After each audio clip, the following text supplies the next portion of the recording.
गुरु की परीक्षा से तपे एक नाथ एक सच्चे शिष्य थे और जनार्दन स्वामी के समर्थ गुरु।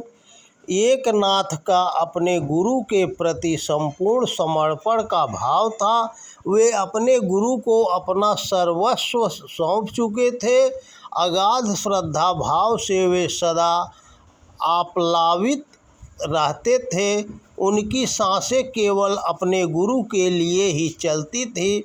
उनका प्रत्येक कर्म केवल अपने गुरु को ही समर्पित होता था। वह स्वयं कुछ भी विचार नहीं करते थे, वरन जो गुरु आज्ञा होती थी उसे ही अपने जीवन का उद्देश्य मानकर उस पर चिंतन मनन करते थे। उनके हृदय का प्रत्येक स्पंदन अपने गुरु के लिए ही होता था। इसके बदले में उनके गुरु का भी उनके प्रति अगाध प्रेम था।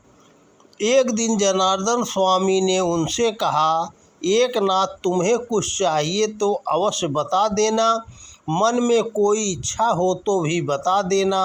एक नाथ ने कहा, हे गुरुदेव, मुझे कुछ भी नहीं चाहिए और न मेरे मन में कोई इच्छा है। अगर होगी तो भला आपसे कैसे छिपी रह सकती है? आप तो मेरे जीवन के सर्वस्व हैं। ऐसी कौन सी बात है, ऐसा कौन सा रहस्य है, ऐसा कौन सा गुप्त संस्कार है जो आपको पता ना हो? जनार्दन स्वामी के अधरों पर एक मुस्कान उभर आई। वे मुस्कुराने लगे और गंभीर हो गए। शिष्य एक नाथ अपने गुरु की इस मुस्कान से परिचित थे। उनको लगा कुछ तो ऐसा है जो उनके गुरु ने उन्हें ऐसा कहा। इसके पीछे कोई न कोई कारण अवश्य होगा, ऐसा उन्होंने सोचा। एक नाथ का जीवन विचित्रताओं से भरा था। बचपन से ही उनको गुरु की तलाश थी जो उन्हें सन्मार्ग की ओर ले जाए। कहा जाता है कि भानुदास के पुत्र चक्रपाणि अपने समय के प्रकांड विद्वान संत थे। वे विद्वानों का सम्मान करते थे और दीन दुखियों की सेवा भी अवसर मिलने पर करते थे।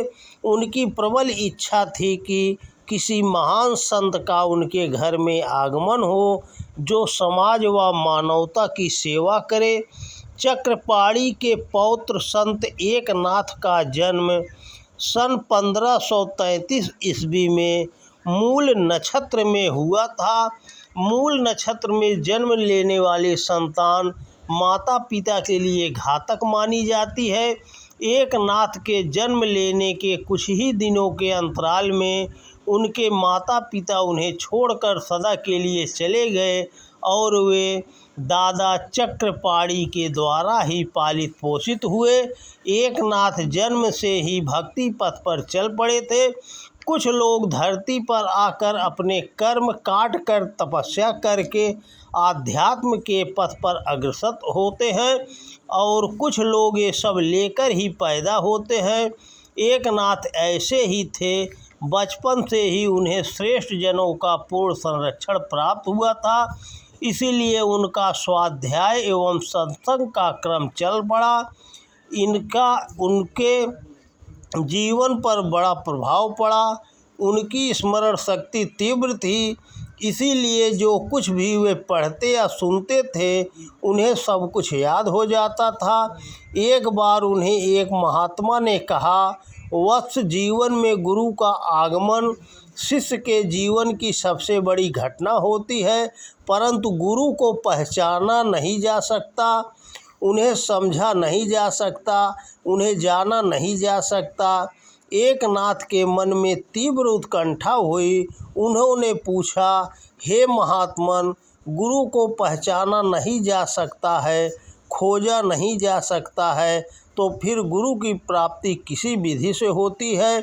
महात्मा ने कहा, वत्स, गुरु जब कृपा करते हैं तो ही शिष्यत्व की घटना घटती है। गुरु की कृपा से ही उनका सानिध्य प्राप्त होता है। एक नाथ बचपन में शिव मंदिर में भगवान शिव की आराधना करते रहते थे। वे जब 12 वर्ष के हुए तो शिव मंदिर में एक देववाणी सुनाई दी, वत्स तुम यहाँ से देवगढ़ की ओर प्रस्थान करो, वहाँ तुम्हें तुम्हारे भावी गुरु के दर्शन होंगे। वे ही तुम्हारे गुरु जनार्दन स्वामी हैं। वे ही तुम्हें विधिवत गुरु दीक्षा देकर तुम्हारा मार्गदर्शन करेंगे। वे ही तुम्हारे जीवन को एक संसार सागर से मुक्त करेंगे। इस देववाणी को सुनकर एकनाथ एक दिन चुपचाप देवगढ़ के लिए रवाना हो गए। उन्होंने बड़ी ही व्यग्रता से पैदल चलकर उस मार्ग को तय किया। 12 वर्ष के एक बालक के लिए यह अत्यंत दुष्कर कार्य था, परंतु एकनाथ तो जन्मे ही इसी उद्देश्य की पूर्ति के लिए थे। बालक एकनाथ अपने गुरु जनार्दन स्वामी को देखकर भाव विभोर हो उठे और उनके चरणों में गिरकर साष्टांग प्रणाम किया। उनकी आंखें नम हो गई, वे भाव विभोर हो उठे। जनार्दन स्वामी को उन्हें देखते ही पता चल गया कि वे ही एकनाथ हैं। गुरु शिष्य को अपने ढंग से गढ़ता है। गुरु अपनी तपस्या के अमृत भंडार से शिष्य के चित्त में जड़ जमाए संस्कारों को गलाने में, उसका परिष्कार करने में अपनी ऊर्जा लगाता है।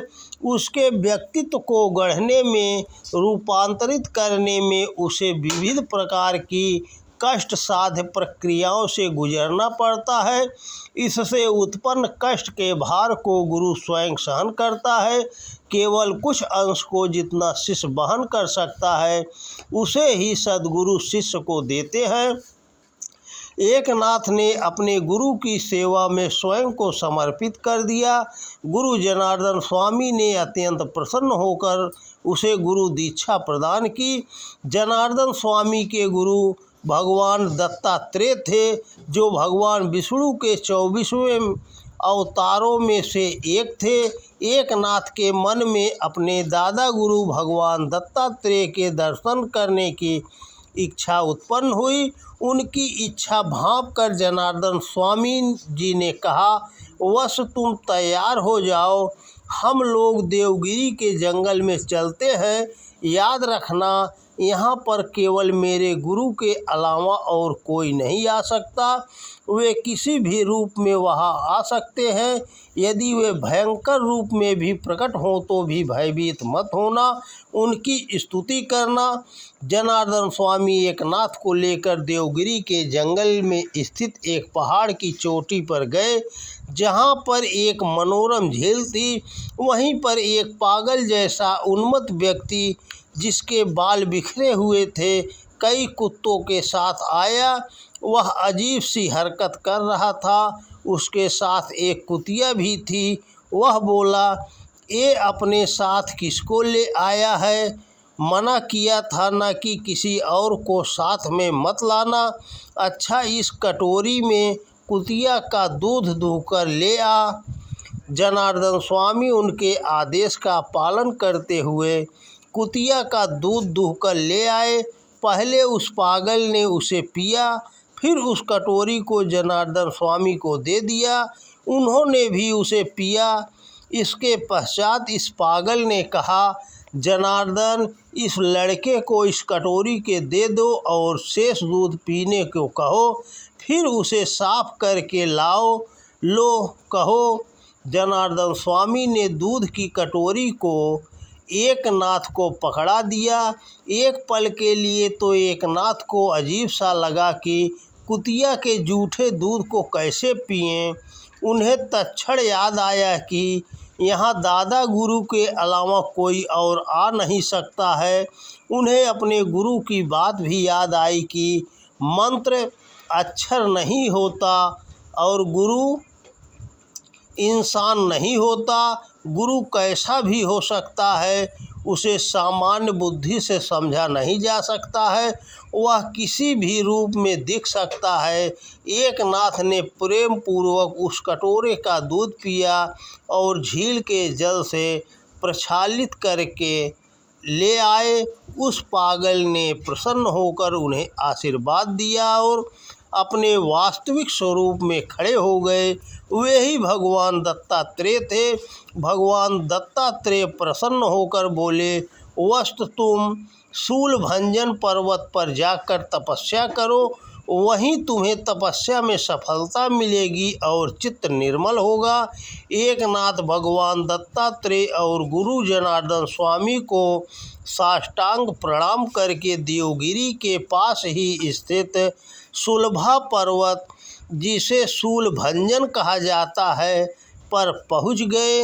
यह स्थल ऋषि मार्कंडेय की तप स्थली रहा है। इस पर्वत पर सूर्य कुंड है। नित्य स्नान करने के बाद वे यहाँ तपस्या करने लगे। तपस्या के दौरान एक सांप आता है और उनके शरीर से लिपट जाता था।